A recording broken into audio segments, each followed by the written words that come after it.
Kasasi komplotan Ferdi Sambo diterima, hukuman Putri Chandrawati hingga Kuatmaruf dikurangi. Mahkamah Agung (MA) mengabulkan permohonan kasasi yang diajukan mantan Kepala Divisi Propam Polri Ferdi Sambo, Putri Chandrawati, Ricky Rizal Wibowo, dan Kuatmaruf. Keempat terdakwa kompak mendapat pengurangan hukuman. Ferdi Sambo yang semula dihukum hukuman mati menjadi penjara seumur hidup.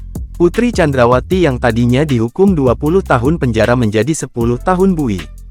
Ricky Rizal Wibowo yang awalnya dihukum 13 tahun bui menjadi 8 tahun penjara.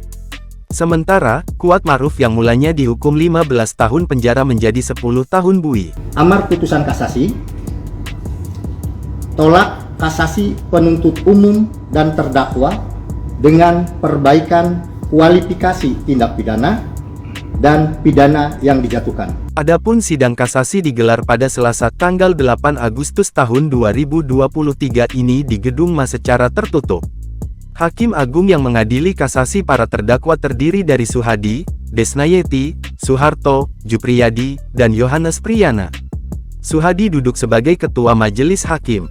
Seperti diketahui, Ferdi Sambo, Putri Chandrawati, Ricky Rizal Wibowo, dan Kuatmaruf diproses hukum dalam kasus pembunuhan berencana terhadap Brigadir Nofriansyah Yosua Huta Barat Brigadir J.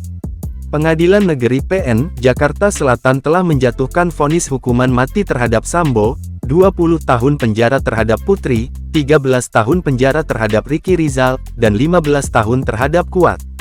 Atas vonis tersebut, 4 terdakwa menyatakan banding ke Pengadilan Tinggi PT DKI Jakarta. Putusan itu kemudian dikuatkan dengan putusan PT DKI Jakarta yang menolak upaya banding Ferdi Sambo CS.